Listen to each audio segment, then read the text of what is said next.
So I came back to the apartment that afternoon after I got off work, laid down, went to sleep. Hopefully someone does. I think they are. I woke up about 2 or 3 in the morning. Oh crap, and I fall down the street, catch the bus. I get on the bus and it's not the usual crowd. And I thought, what the heck's wrong here? The bus stops and I get off and finally I'm walking past a restaurant or something where there was a clock and it was like 4 o'clock in the morning instead of when I'm supposed to be there. So, I did a similar type of thing. We were working a big fire out of Shasta. I was the ops chief on the fire and I had night ops. And we had just rolled in on the fire and I'd been up for like a day and a half, 2 days. I go in and I black the room all out and I go to sleep. And I wake up and I look at the clock and it's 6. I'm thinking, crap, I'm missing morning briefing and everything. Jump up, take a shower, and run out the door. I start looking around. I'm going, what the hell? And I look at it, it's 6 at night the same day I went to sleep. yeah. But oh yeah, I hate that feeling. yeah, that was horrible. Morning, Jim. Oh, that's horrible, I'll tell you. No, he's good muted. Good morning. Can you hear me now? Yeah, we were saying we're enjoying you muted though. Can you hear us? Everything you had to say. Ah. What's that thing going across his face? Oh, it was better going across. Crash in the software. Good morning, Mr. Stearns. Good morning. How's your trip going so far? So far, so good. We're still married. After a couple weeks of being, locked in together in this motorhome. Now, actually, it's going really good. Weather's beautiful, a little warm. It was about 95 yesterday. I think it'll probably be about that warm today. Kind of jealous. Yeah. That's what? I'm kind of jealous. Oh, okay. Yeah, it's beautiful. And it's nice.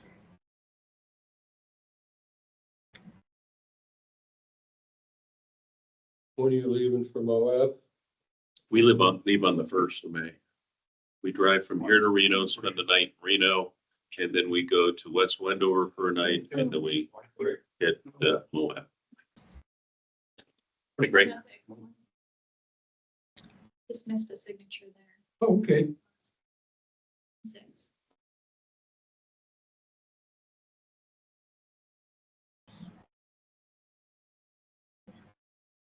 Good.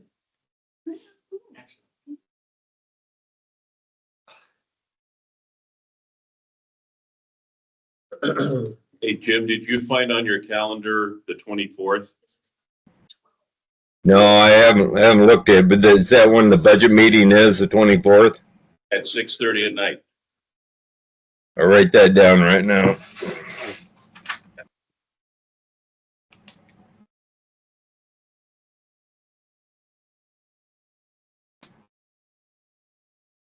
So we Sorry. can up and up. Thank you.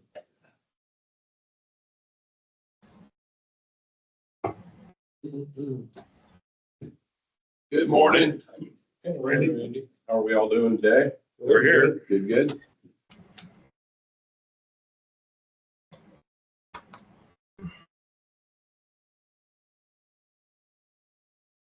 That Foot Creek Ridge thing is gonna cause some operational headaches, huh?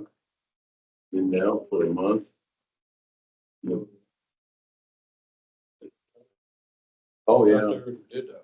Well, they did, Shefflin and they did the other one down there. Miller's Gulch, I guess, but the sign says it's gonna be closed from, 4/11 to 5/11. Traffic. I wonder if they're doing the Gold Hill Bridge at the same time.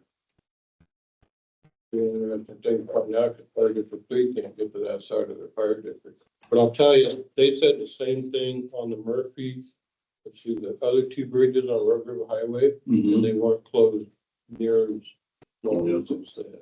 the problem with it is you don't really know. Yeah, So you have to decide, am I gonna go down the highway or go around? right, right. That's in your neighborhood, Craig, huh? Yeah, yeah, they had some easement issues, that's what it was. Oh, wow.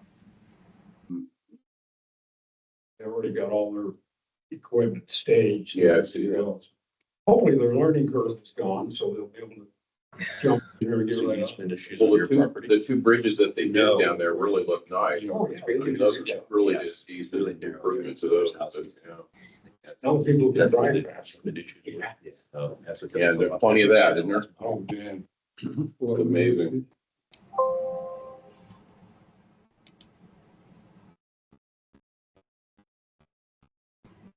Jim out of town? He's ready there. Oh. There he is. Hey, Jim. Morning, Randy. Guess that means you are out of town, huh? Yeah.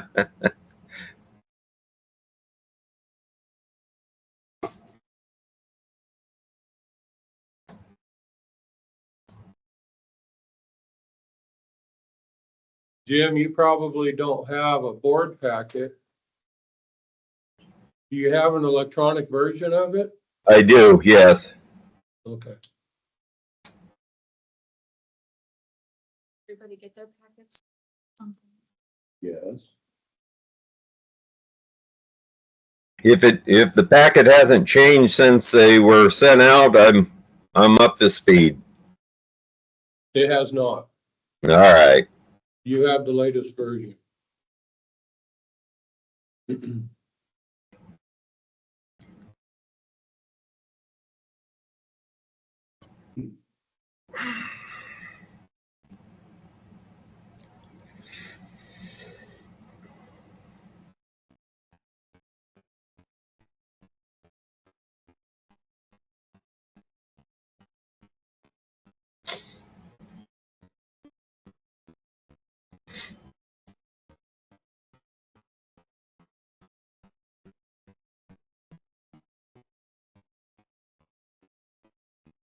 John, have you heard any more about the hiking trail stuff that was going on? Is it just on?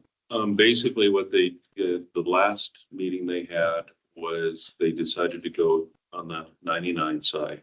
And they completed the study and everything, and they're submitting that to ODOT. After that, they still have to appropriate monies, which they're don't have high anticipation of seeing because it was federal pass-through money.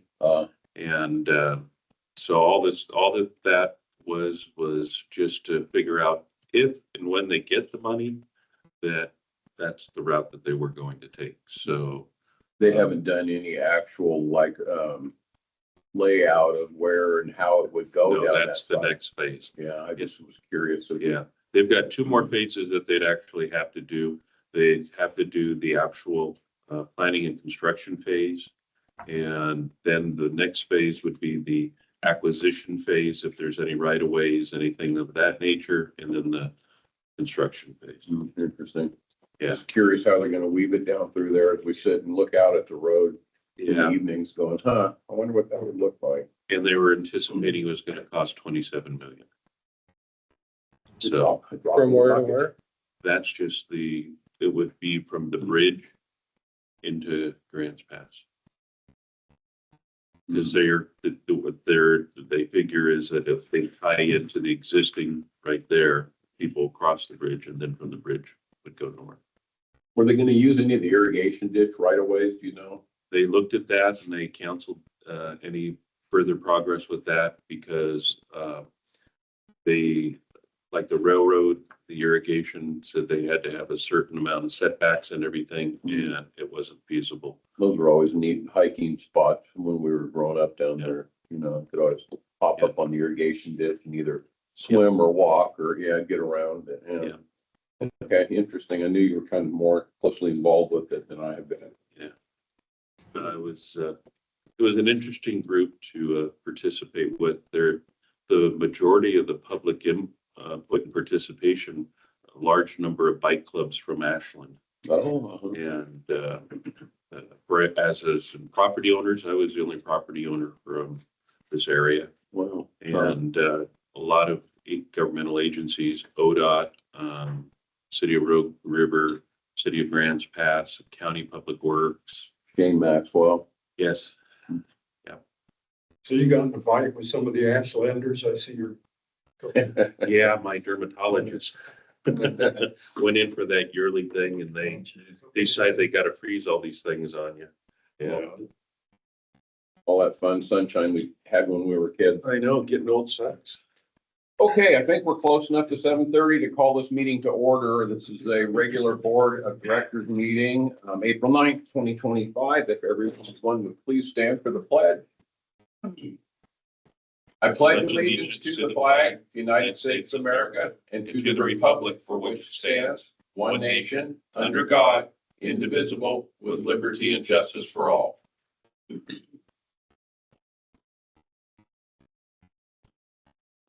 Okay. Thank you. And Jenna, roll call whenever you're ready, please. John Foster, Here, Jim Stearns, Here, Randy Court, Here. John Ellis, Here. and Craig Barry. Here. Okay, thanks, Jenna. Good of the order. Anyone talking today or just sitting in? Okay. Always willing.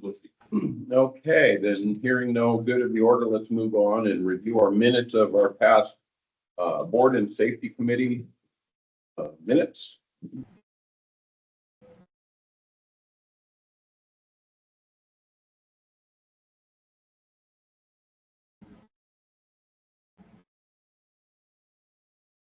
he's curious on the radio thing. Is all these new tariff increases, are they waiting for parts or? Will it be an impact on? No, these are, if you're looking at the safety minutes, he's referring to the BK radios, Bendix King radios. We bought 4 of those a while back and they had some firmware problems. And we just did some updates on those and are getting those fixed. Okay, so not a big issue. As long as you don't, can't ever get them. It's unfortunate when you have to update something that you just Brand. bought, but Yeah, we got through it. good old firmware. Okay, I entertain a motion to approve the minutes, or if there's any other discussion. Make a motion to approve. Okay, motion, thank you. Seconded. Motion and a second. All in favor? Aye. Aye. Opposed? Hearing none. Okay, let's move on to item 5 and review our financial portions here of the packet.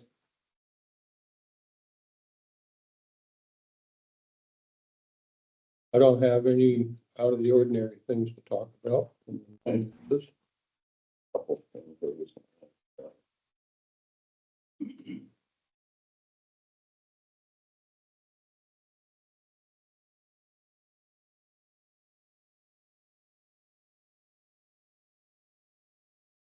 So our expenditures, page 16, are Wards Creek Restoration. What's the last acronym letter? Wards Creek Restoration Initiative. Initiative. So we're $11,000 of spent money, and that money came in. I'm sure I didn't see where that came into the budget. That was their administrative fee, Yeah, so that came in as the grant. it And came that in went back out as their administrative. as a fee. grant, and I knew it was a net zero, but I just didn't see where it came in. Randy, if you look at page 15 in your board packet, up at revenue, Gotcha. third column to the right, under year to date, under grants, you'll see $75,000 there. Okay, and that's part of that. So that's where it came in at. Okay, I knew it did come in. I just didn't see exactly in a quick review where that came in.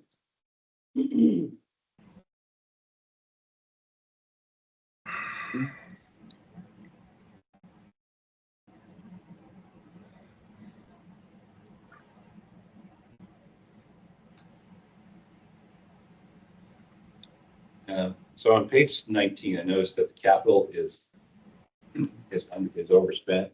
Now it's because of an accounting error, is that why? The $13,000 or $15,000 deficit. The loan item on page 19. Yeah. Correct? Because of the good amount spent from capital and it was. Maybe you can get back to me.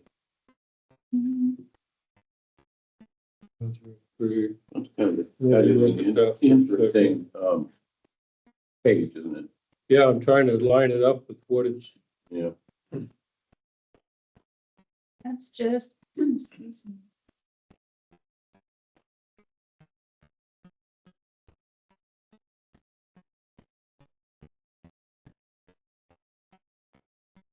You can get back to me on that one. And on page 21, I think this is all of our reporting, all the tighter. On that page, and It looks like we're at 44% remaining there's, in our budget for the year. expenditures. Is that correct? We have 40, and we are, 18. this is through period 9, so we are 3/4 spent. And so instead of being at 25%, we're at 45%. Yeah. We have, is that correct? Am I interpreting that right? Yeah, we do have some large items that are yet to spend, like the ambulance and stuff like that. Yeah. that are- Has our workers' comp bill coming out? No. So there's still, What's that gonna be? don't know. Don't know. We're anticipating, think about, 12.7% increase is what we're anticipating. That's gonna be But I think that puts it at about 60 plus. 66,000. 6,000. But kind of on net, it looks like we, $5 million budget, we're 20% over, so that's 10% is 500,000 or $1 million over, yeah, more in that range. What's With the math. question though? So a $5 million budget.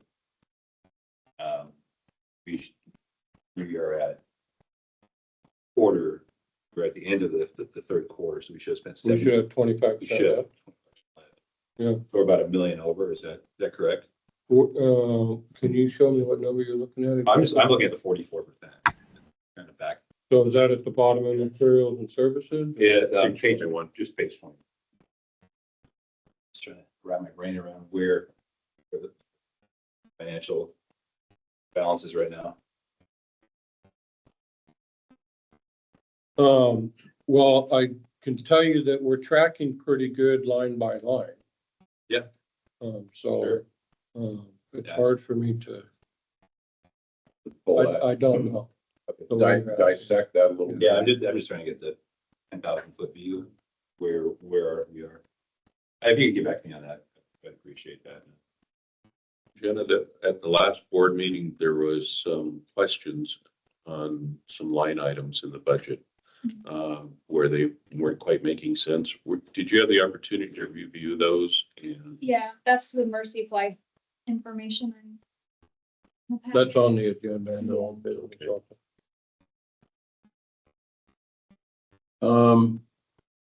Chief or Jenna, Knox Company, is that the fuel No. people? Knox makes what we call Knox boxes. They're lockers that you put, the establishment puts their key in that box, and then the fire department has a key to open that box. Gives us access to the building when they're not occupied. I see. So Rogue River High School just bought 4 of them for new construction and old construction. Mhm. And Knox will not sell directly to anybody except the fire department. So we had to purchase them, and then the high school reimbursed us. I see. Yeah, there's a bunch of security upgrades going on in all the schools. Okay, thank you. Have we been reimbursed yet? Does that come back in on a different line item? We have been reimbursed. I believe that check was 3,800 or so, Jenna. That's correct. I'm pretty sure Oh, we've yes. been reimbursed. They have the person. Where do we see that on the financial? It's not in this. I don't think you, It's under prevention is where.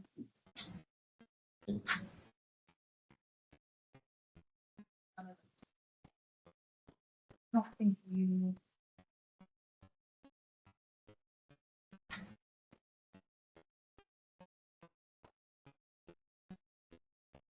So if you look at page 16 in your board packet.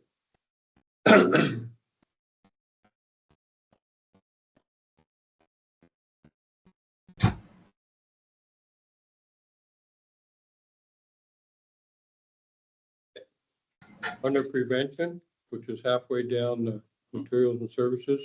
If you go to March, you'll see 3816 in parentheses, which is reimbursement. Okay, so it went into that line. Yes. There.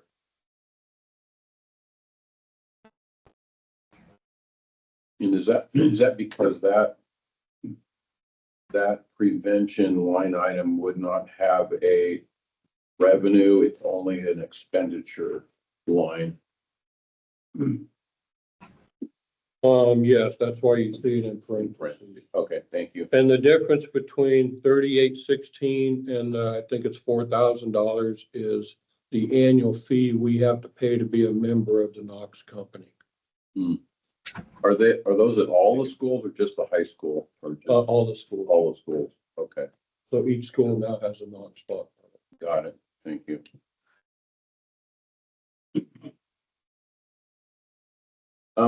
Jenna, when I see like line or transaction 809 on page 23, it's a Visa payment. Is that the payment for all of the outstanding cards? That's all the Captain Tap cards. You've given us a nice breakdown, which I really appreciate on that, but I just was curious. That's the whole Yep. That's the whole Visa for the month. Yes. Okay, thank you.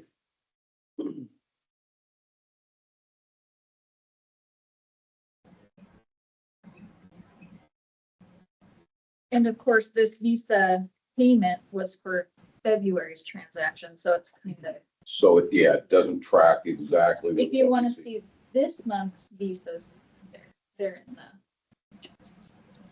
But you'll see that next month. Got it. Thank you. So under, on page 13, outstanding vouchers.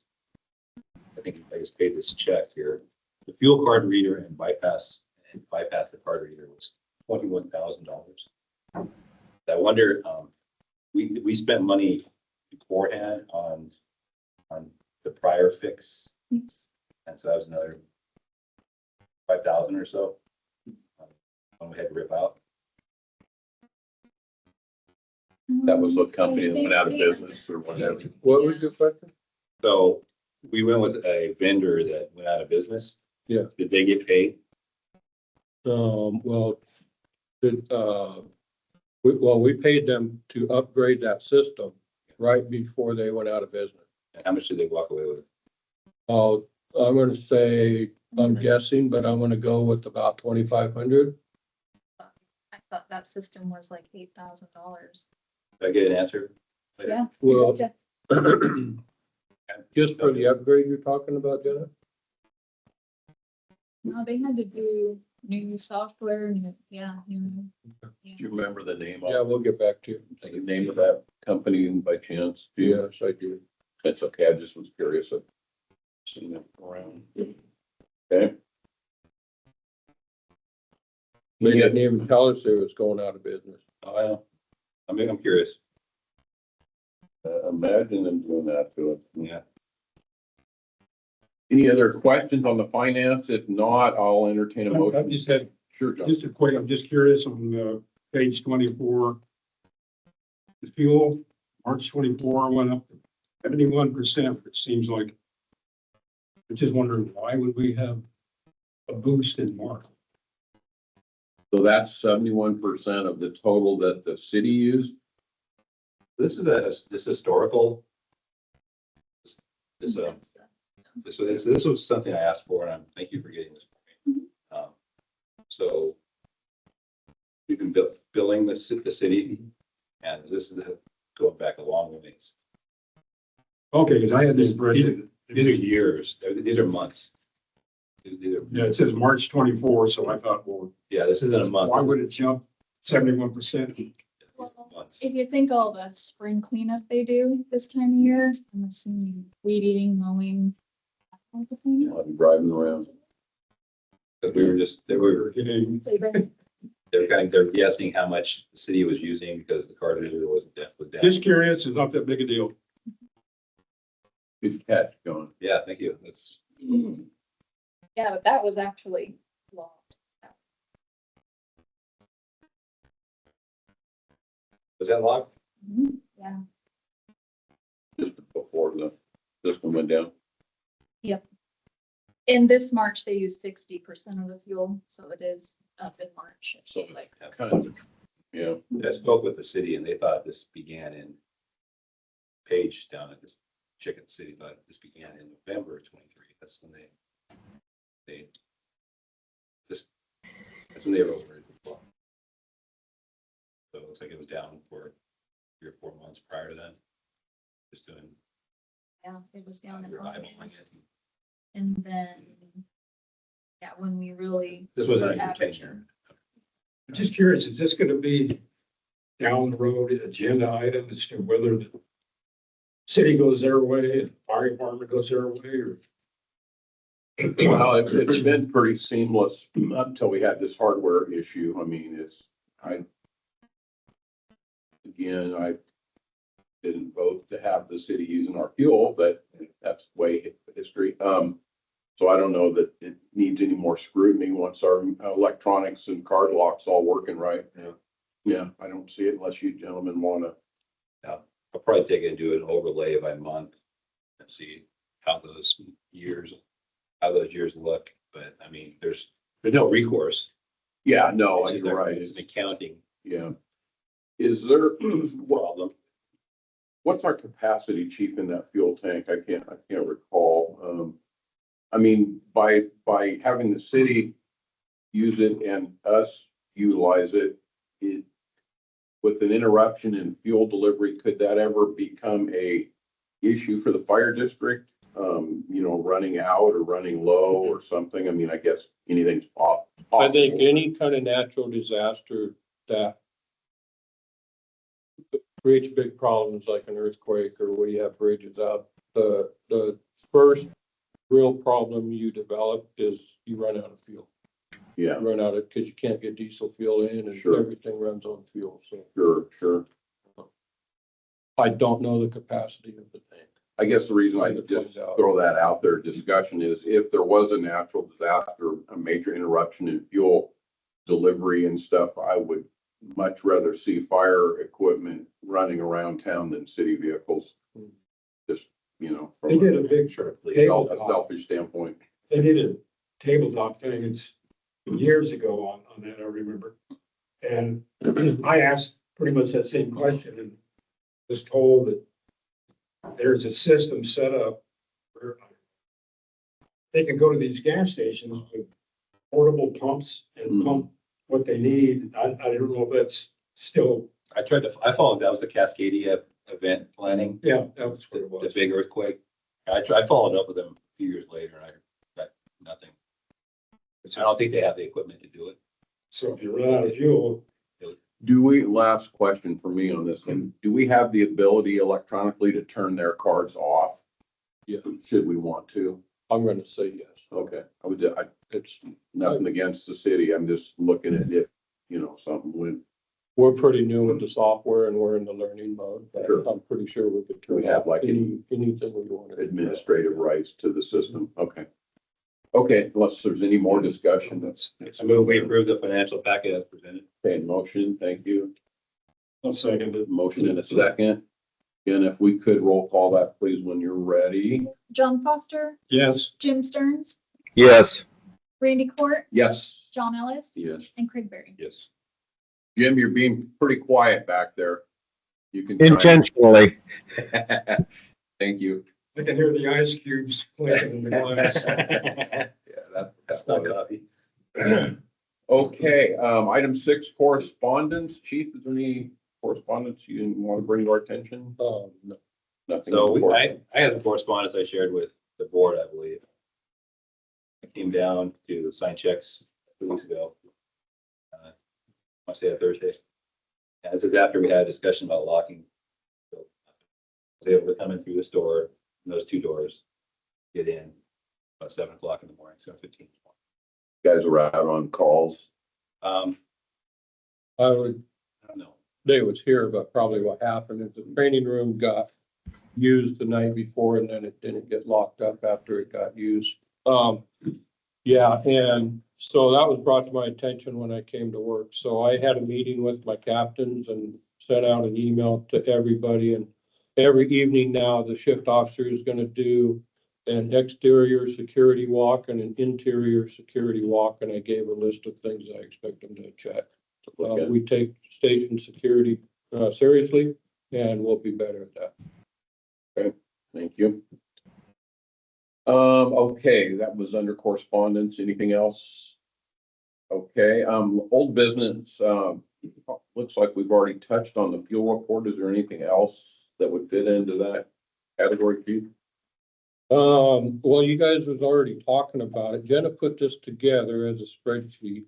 And basically, we was trying to establish an average percentage and compare that with what we was charging the city month by month. And so this chart shows you the percentage each month, which changes because each month is based on the prior year. And then you come up with an average of 46%. I think that we was charging the city. And if you look down at yearly averages, you see that the average for 2023 is 42%, 2024 is 49%, and 2025 is 49% also. So we wasn't exact, but I think we got real close in how we charged them. It's denoted on the far right when the system went down. And then did it stay down entirely from September? It was just down for that month. Down for that month, and then it came back up and it was, you had complete contiguous data, There was data. complete data. And then it came, and then it went down in last summer. I recall, I want to say even into this year almost, that we weren't riding even down track. We started hand tracking in November.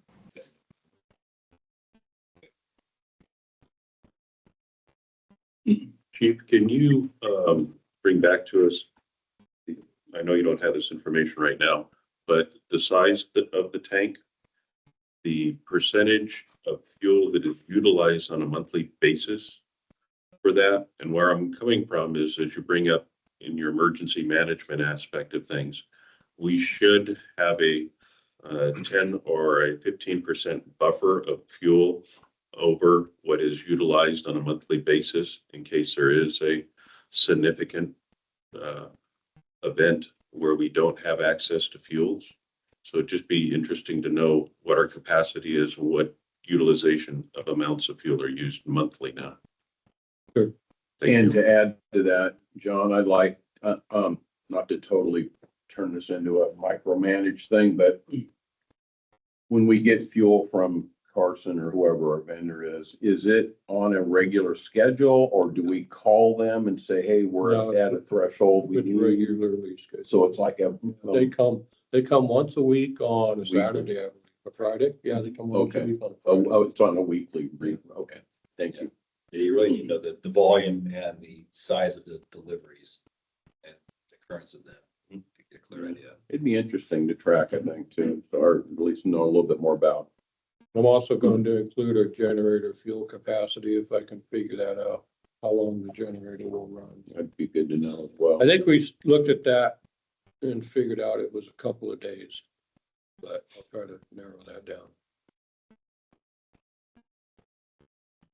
Does that Okay. generator have a block heater? Yeah. Well, we'll dive into that a little further then, and maybe next meeting, have a little more information. Okay, in old business also, we have no more discussion on the fuel. Mercy Flight's membership report, is that to you, Chief? Yeah, I'll do my best. This is on page 25 in your board packet. So this lines out how we pay Mercy Flights.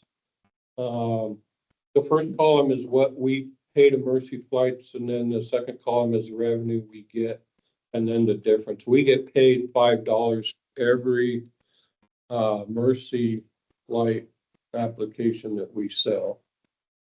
And that's described below. This came up because in the financial report, we're reporting Mercy Flight's revenue and Mercy Flight's expenditures on the same line, which is probably not the correct way to do it. And it's creating some confusion. So I guess my question for the board is, would you like us to create a Mercy Flight's expenditure line, and then we'll just put revenue and revenue, expenditure and expenditure, kind of like we do with grants, and track it that way? As opposed to creating an actual revenue line item for specific Mercy Flights. The Mercy Flights right now is in revenue, but we don't have one for expenditure. I see. Quite cleaner to have Yeah. credits and debits on Yeah. separate lines. Without totally getting the accounting to the point where we have a budgetary line item for every vendor or something like that. But yeah, I would agree with Greg. I think it would clean that up, maybe make it easier to see. Okay. Be easy for us to do. Not a problem for Especially as Jenna. Not hard work on Jenna. Okay. Okay. Anything else on that, Chief? Okay. New business. Let's take a look at what we've got going on. Apparatus replacement, and I think that's back to you, Chief, for discussion. So I'm looking at page 26 of your board packet. So I did this with the capital fund because that's how we would be purchasing apparatus, and I wanted you to see where we start running into money problems. I began in the fiscal year 25-26, which will be the next budget cycle. And I started with what I currently anticipate us the ending balance of the capital fund to be, which is $231,786. On the next budget, we don't plan on purchasing any apparatus.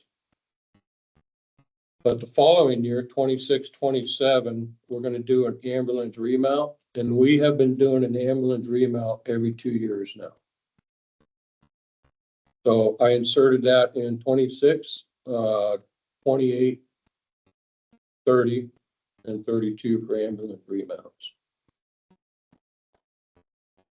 And then in 27-28, I don't have any apparatus purchases. I have another ambulance remount in 28-29, and then a type 1 engine purchase in 29-30. And if you look at the right column, that's the running balance per year. And you'll see that in 29-30, when we buy that type 1 engine, we go to a negative number. A couple of things I'll say there. Number one, 725,000 might be a little low. Might be 800,000. It's hard to say at this point. And then the negative number means that you either have to postpone that purchase for a year, or you have to finance part of it. Where does our capital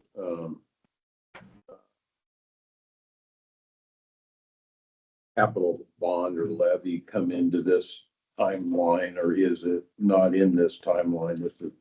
That's a 5-year or 10-year. Go ahead, Jim. Say again, Jim. It's a 10-year levy. Okay, so this is inside that time frame. And Okay. we renewed it last year. Yeah, so where it should be. Thank you. And if you look at the left column called revenue, that's the anticipated amount that the capital levy will bring in every year. And I based it on a 3% increase annually. Got it. Mike, is this the existing apparatus replacement scheduled, or is this a new one you just presented us? This is How does this differ from the existing? probably in money and probably on this one, we're purchasing ambulance more often. Yeah. Uh, I'd like to see both of them together and spend more time on this before I can approve forward with this draft. I think it's a good heads up, but there's things on here that I have issues with. For example, our tenders only have 20,000 miles on them. I know they're getting older, but we're replacing tires rather than engines on them. And I'd like to see more time spent. What did you say about the tender? I'm sorry. I said they have about 20,000 miles on them, less than 20. And that's where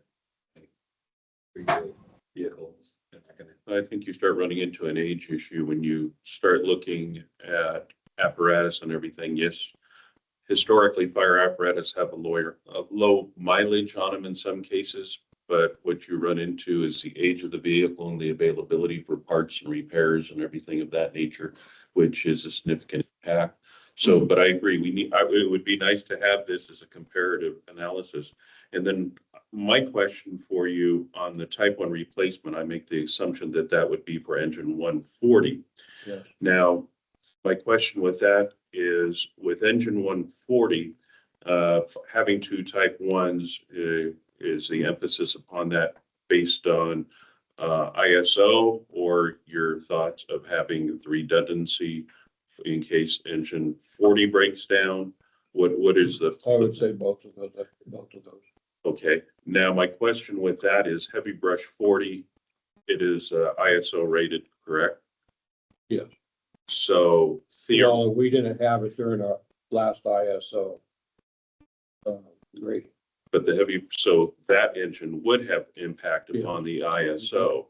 So when you're guesstimating 725 or 800, you're looking at probably a custom type 1, correct?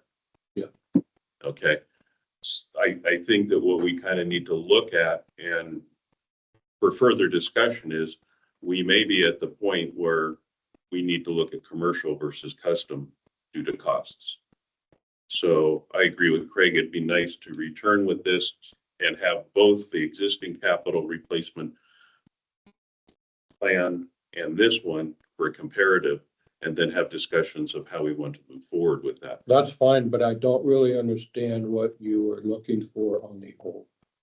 Just wanted to see what the old one was. Okay, What, I'll show it to you. yeah, it just,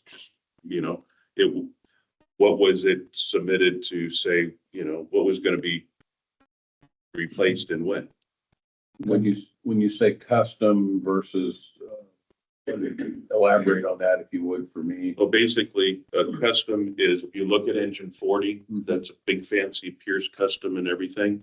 A commercial would be like heavy brush 40, where you have a commercially built cabin chassis with the fire buildup on it. And sometimes there is a significant cost difference between a custom cabin chassis and a commercial cabin chassis. Okay, so commercial, like something that's that multiple agencies are bidding on the same or buying the same. No, what a commercial chassis is literally an international like chassis where they built the fire body onto, and that chassis could be used for a multitude of different disciplines, from beverage trucks to delivery trucks to anything like that. If you look at the front of heavy brush 40, that's a commercial. It's a standard 4-door cab production type model.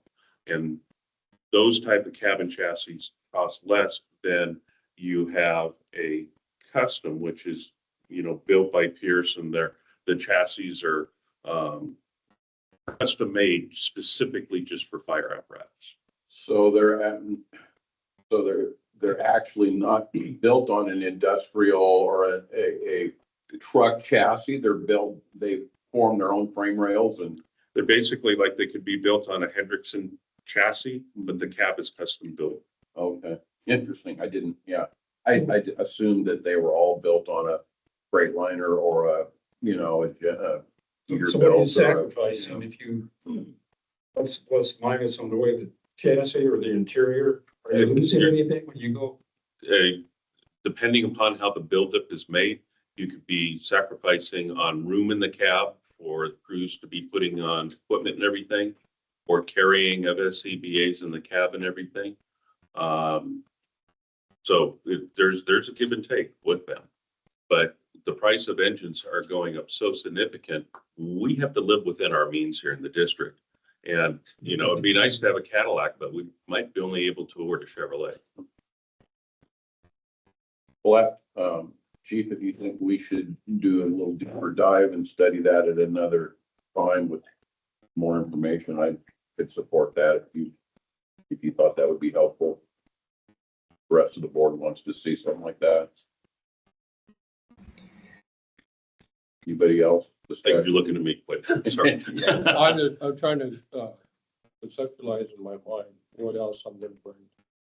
Basically, all we need to probably do is if you could just bring us a copy of the existing capital fund. And then I think we as a board need to have a discussion of what direction. So Spend in more time. regards for the chief bringing to us would be just that other document. I'd like to see a little more time and thought put into it. Understood. This is long-term direction. Yeah. I don't want to sit you down.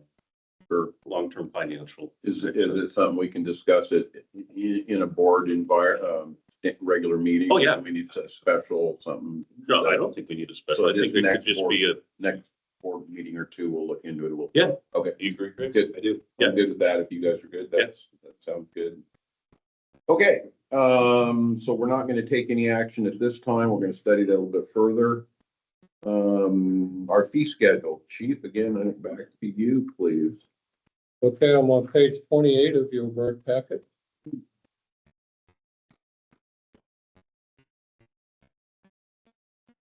So we went through and updated our fee schedule. The first thing you'll see is the ambulance rates. So we updated that to the new contract we just went into with Jackson County for 2025. So those numbers reflect that contract. Dropping down to equipment, these numbers did not change. These numbers are based on the Oregon State Fire Marshal State Mobilization Plan. So we followed those exactly. And then dropping down to personnel, we did change these numbers from hourly rate to overtime loaded rate. So these numbers went up. Moving on to page 29 of your board packet. Fire med membership stayed the same. And then everything below that stayed the same. These are code enforcement, plans review, and then document requests. So on your plan review and document request, does that take into account, and did you do a study based on how many man hours or staff hours it takes to complete these? And then was that figured at a loaded rate? No and no. Okay. Also, on the equipment rate, I understand the reimbursement rate from the Oregon State Fire Marshal and everything. Is there a reason why we are not following with our own rate? Because their rate is set on a state rate standard and everything. However, looking at ours, did we do any kind of a study to reflect what our actual costs are for the equipment?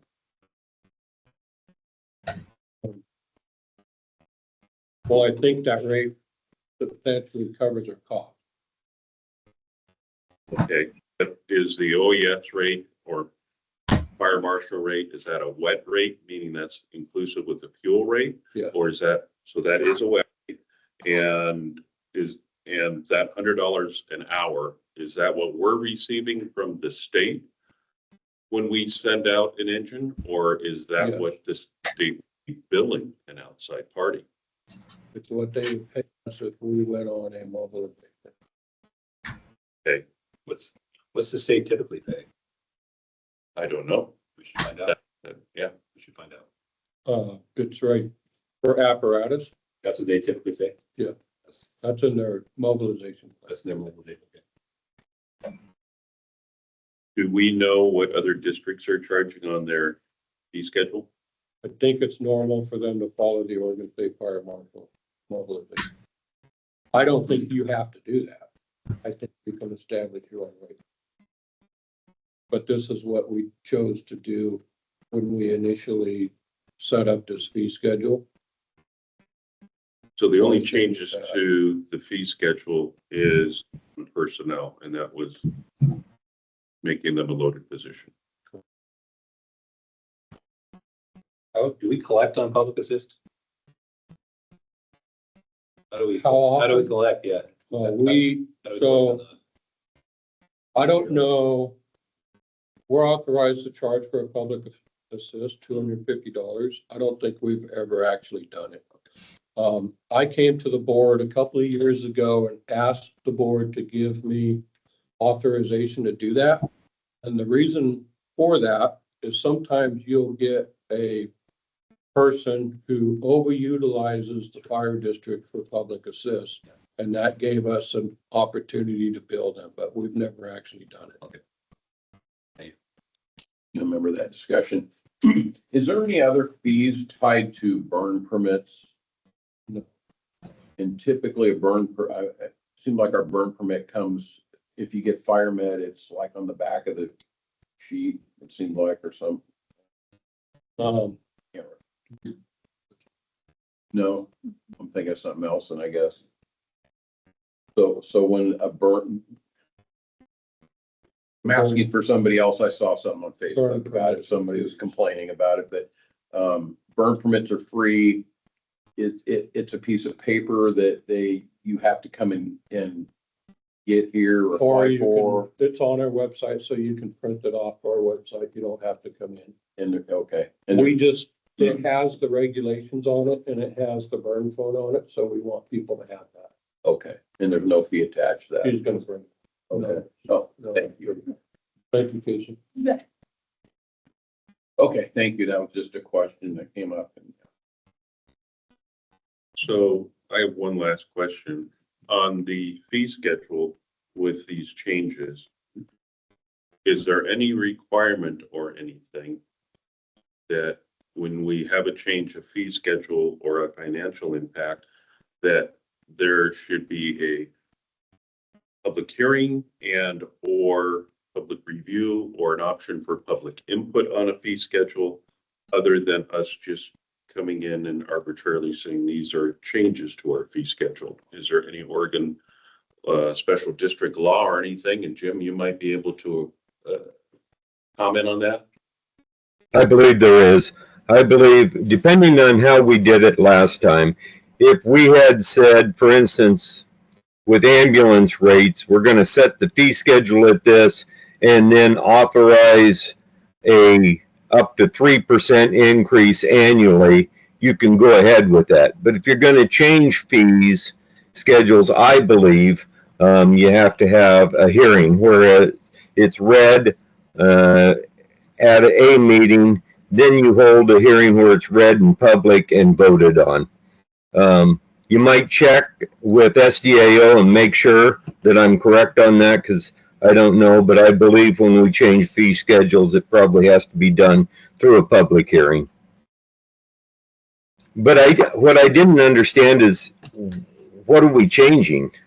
It sounded like we were staying pretty much the same, other than what we're just changing personnel rate. Yes, we changed the hourly rate on personnel. Okay. Yeah, I would recommend check with somebody that really knows, because that's not my expertise, but I believe we do have to have a hearing on it. Okay, we'll do. Thank you, Jim.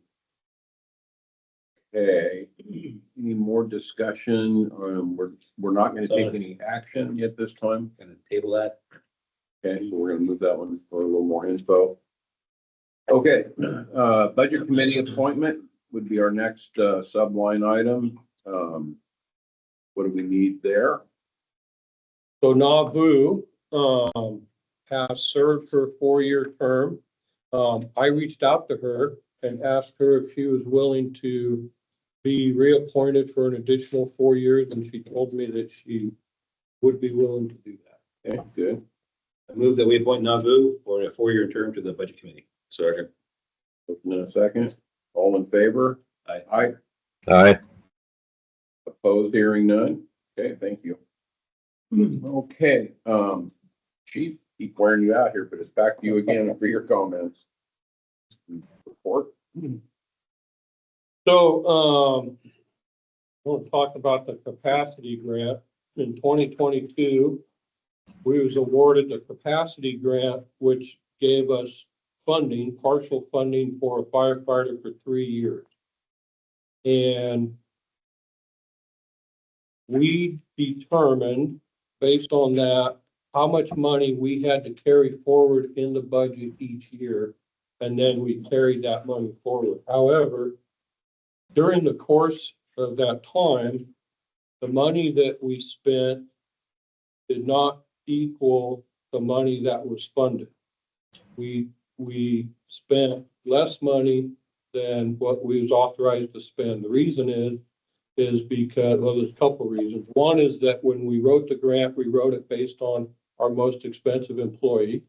And then the 2 employees we hired were not the most expensive employee. Then we had an employee go on paid leave Oregon for a while, so that saved us some money. So then we didn't spend as much money as we anticipated spending. And we should have changed the money we carried forward the next year, and we didn't do that. So we did a spreadsheet recently, and at the end, so the grant will end at the end of next year, and we will probably have 200,000 or so Unspent. unspent. So with that, I don't know how Oregon State Fire Marshal is going to handle that. I think there's a couple of things they can do. One thing they can do is what's called a grant amendment, which is where they say, okay, if we let you keep the money, can you fund these employees for another year or another 2 years, whatever they come up with? Another thing they could potentially do is say, okay, you have to pay us that money back. I don't anticipate they will do the second one, because I know getting grants from them for summer firefighters, there's a number of agencies that don't spend the money. And so then they carry it on to the next year. However, this is a different grant and it's a different amount of money, so I don't really know. I did reach out to Oregon State Fire Marshal and say, well, how do you handle extra money? They said, right now we're working on seasonal grants. We'll get back to you later. And chances are they're not going to know for sure until a year from now when the grant is over. I think one of the reasons they don't know is because they're waiting to see what's happening legislatively. Currently, there is a bill that is going through the legislature that is going to require the state fire marshals to do a in-depth accounting of all grants and to see that any surplus grants money is returned to the state to help fund the state fire marshal's office. So that may be one reason they're saying they don't know what's going to happen with the grants. This legislation is part of the whole wildland funding source where they are coming up with different alternatives on how to fund for wildland fire protection versus they're looking at taking a portion of the kicker money. They're looking at a bottle tax. They're looking at using registration taxes. There's a whole different number of things that they are proposing and the legislation is going through. So the fire marshal and chief, you're correct. It has not been definitively identified yet, but I think as a district, we should be planning that we will have to return the surplus because of the way that the legislation and the things are moving forward. The state is looking at any way they can put funding into the state fire marshals to support like our type 6 program and things like that. So, and I don't have the bill number in front of me right now, but I believe it was Senate Bill 862 or 861. correct, something like that, yes. I think so. Yeah. So we need to be cognizant of that. That they may be wanting that 200,000 back. Yeah, and so building this budget, I can tell you it's really tight and, we're at the tail end of it. I'm trying to put as much money as I can into unappropriated ending fund balance. Which is money that we would carry through the fiscal year. Right now I have it up to about 250,000 and I'm hoping to get it up closer to 300,000. I don't know for sure yet if I'm gonna get there. Would they want it all in one lump, or would they let you portion it out over a couple of years, I wonder? They probably want it all in one. Yeah, I mean, I just Yeah. looking for ways to wiggle a little bit. I don't know. Yeah, okay. Well, we'll just wait and see how the comes back from them, but in the meantime, kind of plan. I think it'd be worth it this time to also mention what we've done to prevent this type of thing in the future, in that grants will have their own category within the budget that shows revenue and expenditure out of each grant, so that we don't inadvertently spend those monies and not have them when we get to the end of the road. Yeah, and kind of track it on a calendar basis of, I years that it expended. plan on asking the budget committee to allow us to create an additional fund. It would be called a grant fund. And it will exist alongside and separate from the general fund and the capital fund. And then we would move all of our grant money into that fund. And that would prevent it from mixing up with. The commingling of funds. Yeah, And the suggestion, when you do that and you create that fund, you have subcategories for each individual grant that we receive. yeah. And with those subcategories, that will make it very easy if and when there is an audit by either the state or federal agencies on these grants. Yeah, I think that would be a great thing. Is that anything we want to talk to Rick about? We reached out to the auditor and Okay. they said that that would be a very smart thing to do. Okay, perfect. And then there's no downside. What's happened here is we commingled funds, and the way our budget is set up, that was very easy to do. And we need to make sure we set up a way to where we don't commingle grant funds with operating funds, and because this is exactly what will happen. We'll come up short in the end this way. Yeah. And if the state should say you can continue to employ those people until that money is spent, that really doesn't help us, because we don't have that money either to continue their employment, Right. Right, interesting. You ever seen this happen anywhere else in your history, Jim? Yeah. Yeah. Yeah.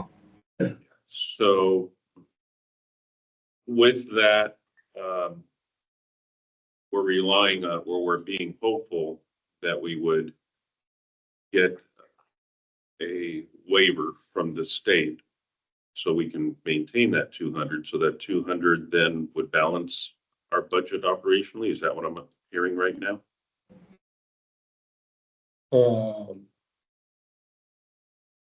Well, I have to balance the budget. I understand that. It will.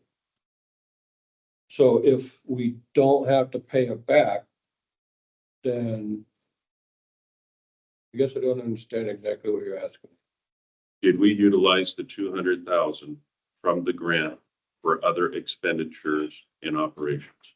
I would tell you that some of it got spent on other things and some of it is still in the general fund. And it's hard for me to tell you exactly. It didn't get spent on any one thing. And this is the problem with mixing it within the fund. If you look at, I'll show you on the. So if you go to page 15 of your board packet.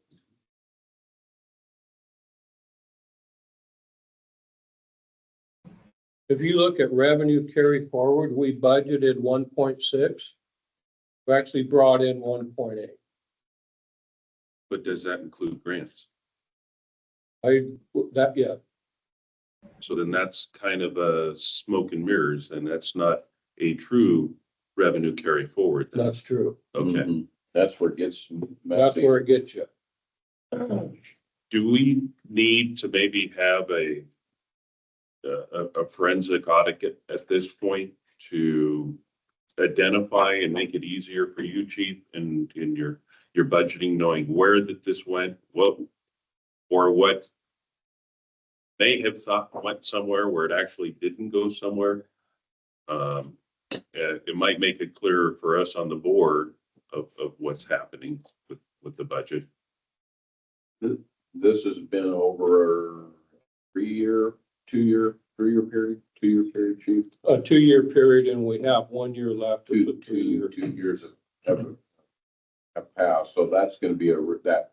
I know what you're trying to say is where did the extra $200,000 go? I could see that being really hard to, pull out of that 2 years It expenditures. shouldn't have been spent though. We have a budget. 750,000 went in there. How did it get spent? Yeah, well, it went into an unappropriated any fund balance and got spent in the next year where it shouldn't maybe have. We have $500,000 in reserve and approximately 220,000 of that is ending fund balance. So I'm surprised. This is the first I've heard of this. So, it's a little disturbing. I think it's just kind of coming to the surface now as we get towards the end of that 3-year grant. Would there be any comments in our last year's audit that would give us a little bit of direction on that? I don't recall. I don't think it shows up as an audit issue evidently. I mean, how I understand They it. didn't. Yeah, So the amount of money for the grant that we brought forward last year, I should have increased it. But since I didn't increase, I should have increased it based on the amount of money we had already spent, but I actually left it at what we anticipated spending based on the grant funding. Since I didn't increase it, that money just went into the general fund and got used out of the general fund. So that was the mistake, is I didn't change the line item to reflect actual expenditures versus anticipated expenditures. So it went in as a special revenue line. I'm just wondering how it got in there. It got in there through cash carry forward. You walked out of the room, but Just to carry forward. let me refer you to page 15 of your board packet. Came in as cash carry forward.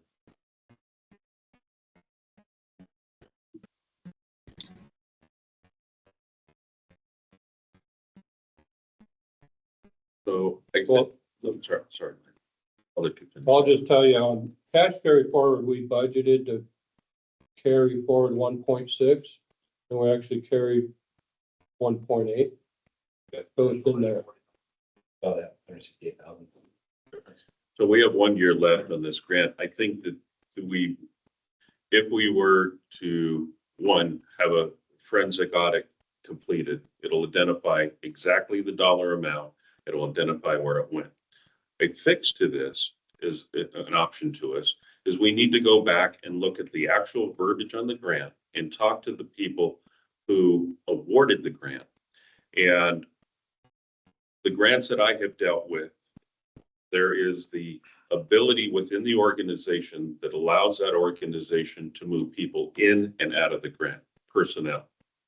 So you mentioned that we had an individual that was out on family leave and all this and everything. Well, maybe what we need to look at is that person be moved into our operational normal thing, and a working person who is meeting the expectation of the grant be moved under the grant. So those expenditures will go under the grant, so that amount of money is allocated and to the grant.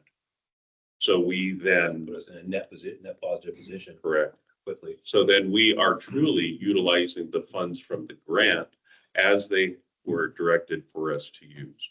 So two things would have to occur. One is we would need a forensic audit.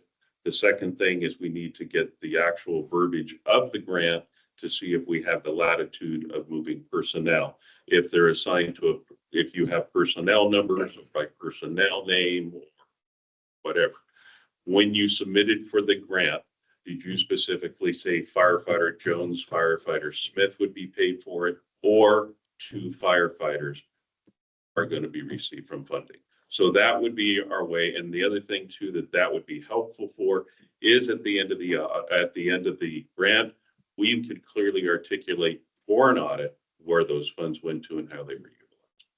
I would be very surprised under this grant, since this was a grant designed to supplement personnel numbers, to bring on extra personnel. I'd be very surprised if they let us utilize existing personnel under the grant. But I agree it'd be worth checking to see.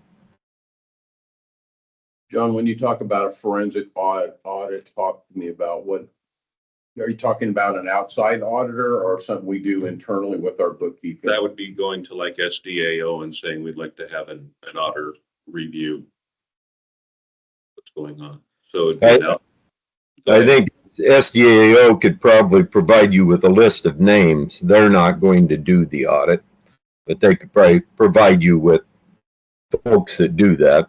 And I don't know what the cost involved in that would be.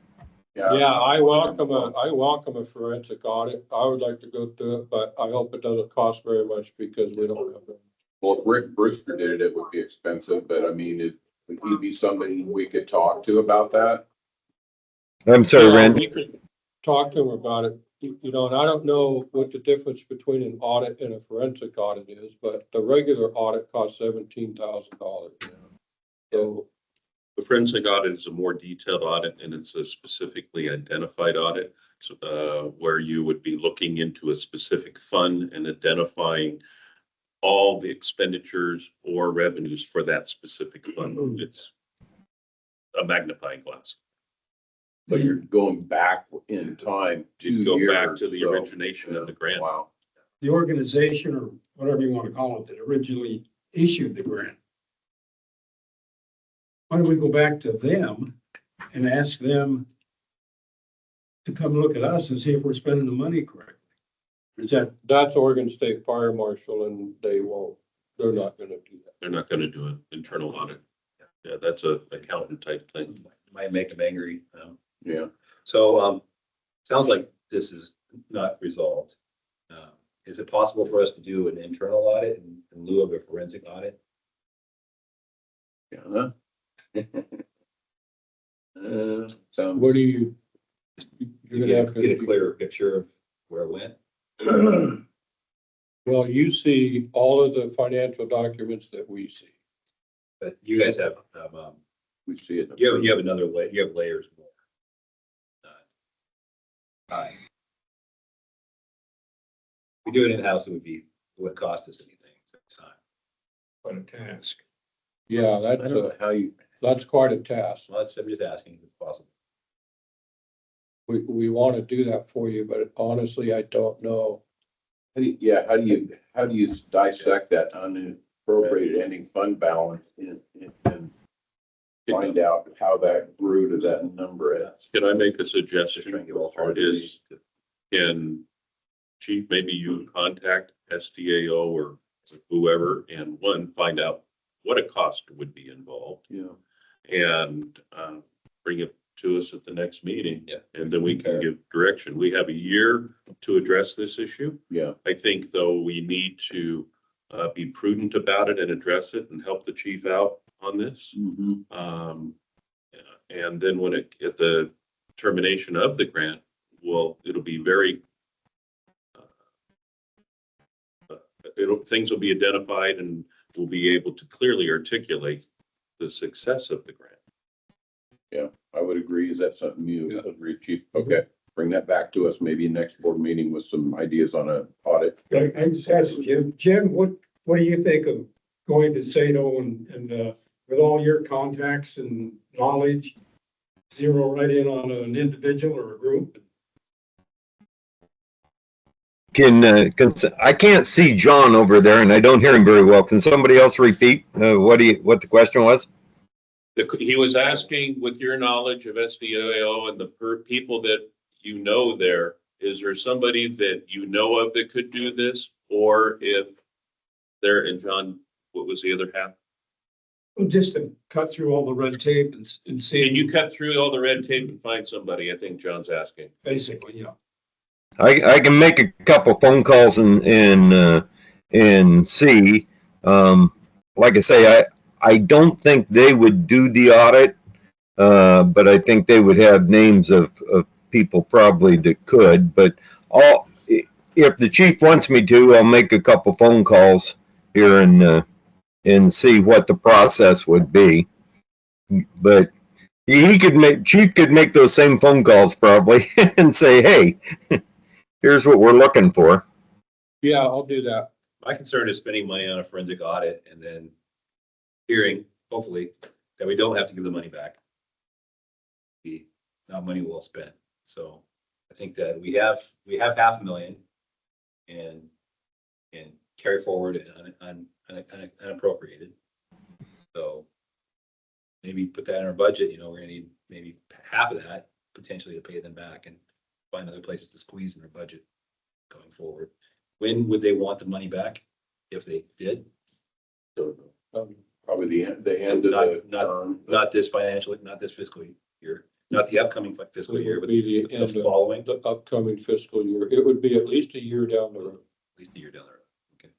Do they typically communicate back with you and say, oh, how did your grant fund out, or give us more? Do they want itemized information, the agency that gave the grant? Oh, yeah, we're gonna have to, You have to give them Look out for it. an end of the yes. grant workup of what you, okay. And that usually consists of an accounting, Accounting, pretty detailed. where they actually will want to see receipts or show,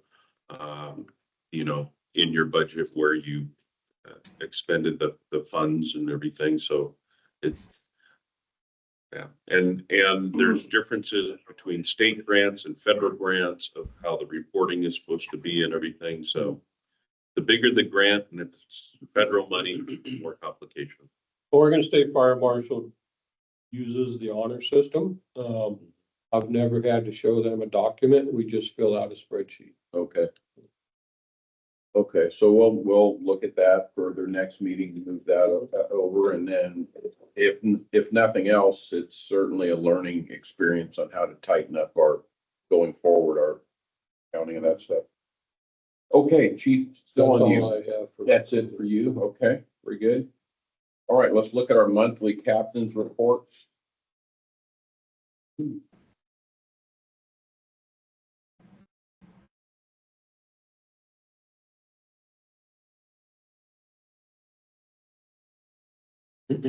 I wanna, go ahead. Well, it's nice to see that on Captain Gavlik's WUI updates. It's good to see the annual numbers in as well.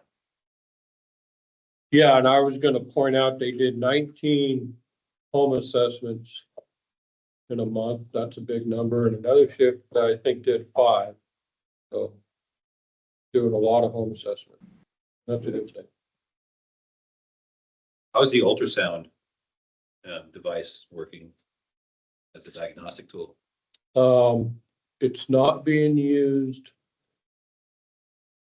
not officially being used on real patients. It's being used on real patients in a training capacity. You're still waiting for standing orders? We're still waiting for standing orders, yes.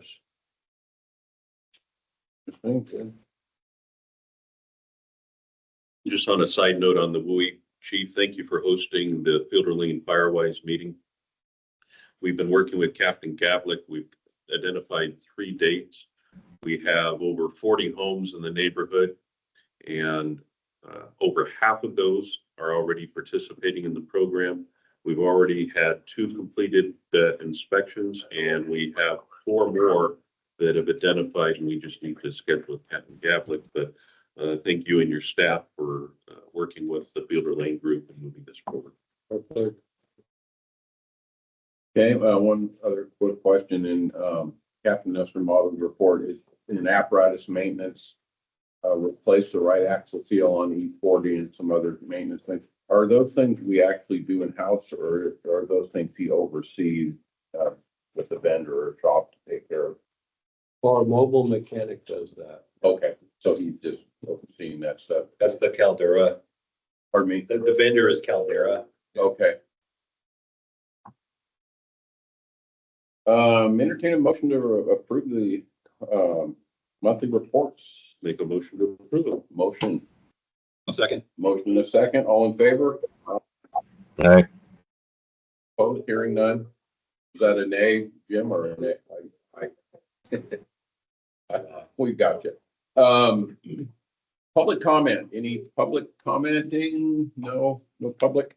Okay, I just have one comment on that grant. please. Figure it out in the audit. I would my business do internal audits all the time.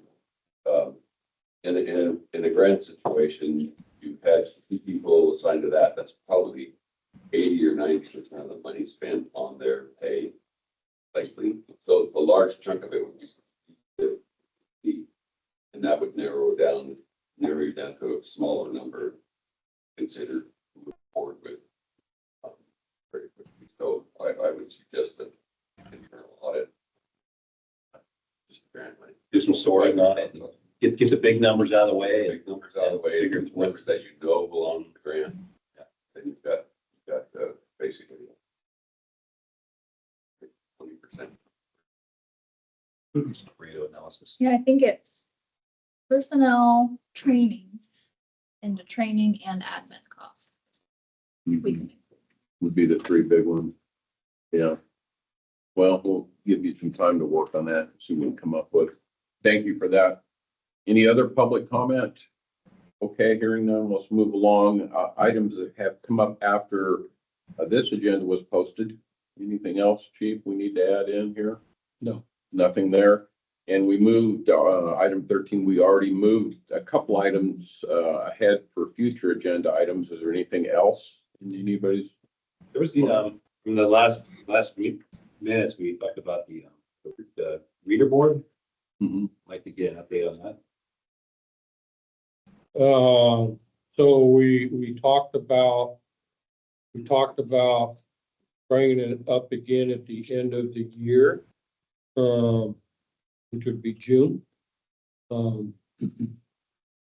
But I'm just gonna be really honest with you. Okay, so I talked to Captain Gavlik, and he is going to, out of the 3 quotes he got, build a spec and see who wants to bid on that spec. But I'm gonna be honest with you, we don't have the money to fund it. We could potentially look for grant money for it, but you're looking at, we have enough information now already to know that reader board's gonna cost between $40,000 and $50,000. And it's not in the budget, and I didn't put it in. With the other budgetary constraints we have going forward If for the we next put it year. in there, we have to take it away from something else. So it was in Budgeted a line item for before. this year, For this year, we budgeted 25,000. and we went out for bids, but the bids were all over the place because I don't think the vendors knew exactly what we wanted. We didn't have it well defined yet. Yeah. Well, a lot of times when you go out for a bid, you don't know what you want either. You have to I've never bring done in, that. huh? I have never done that. You have to bring in a contractor maybe to tell you what's available, what it costs, et cetera. And then you can build a spec. So, but, I've gone out for lots of bids, and I always try and define the heck out of them. well, if you know what you want, then that's easy to do. I've never built a reader board. So did we agreed to a June timeline? that correct? The June timeline? At the last meeting, there was discussion that we would review it at the end of the fiscal year to see where we were budgetarily. The answer in June is gonna be the same as it is now.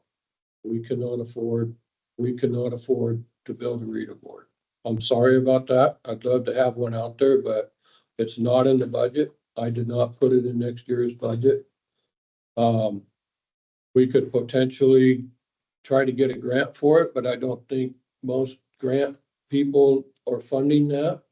And the other thing I'll say about that honestly is I think we're getting ready to go ask the public for extra money. And we're gonna have to make the case that we need that extra money. And when they see us building a reader board out in front of the fire station at the same time, that's not gonna have a good appearance to it. I agree, and that's also part of my feeling with the Wards Creek restoration, huge numbers out in front of the public. I just don't want to get the perception that we have money for, you know. Yeah. So I would agree with that. In my opinion, I think the reader board is something that would be good, but let's get through this next year with this grant issue and some of these other budgetary things and then continue to look into it. I would like to see it at some point when we can really afford it and do it comfortably.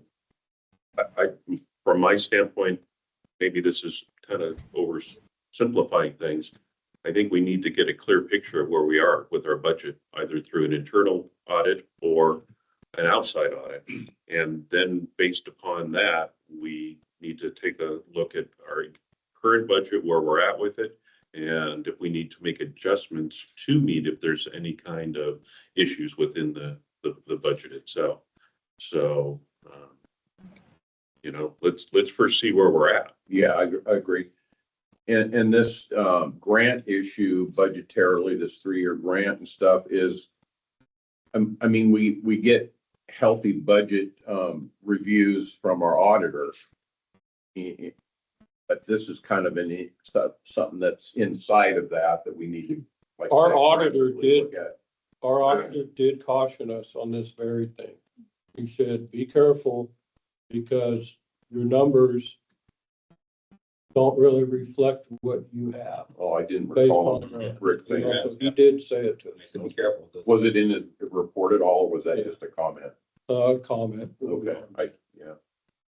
Well, it's definitely a learning. To condense the leaderboard thing, I think we should just think wants and needs. Do we really need it? We want it, but do we need it? Yeah. Well, it's back to John's thing with the equipment and stuff yeah. We have our budget meeting, coming up here shortly, at the end of the month. And, I know the chief is working diligently on next year's budget and everything. And that might be a component that's necessary for next year's budget. So I look forward at the budget meeting where I'm sure chief will get into more detail regarding.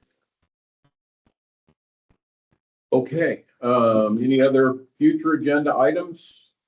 Hearing none of those, then I entertain a motion to adjourn. Make a motion to adjourn. Motion, second, all in favor? Aye. Aye. All right.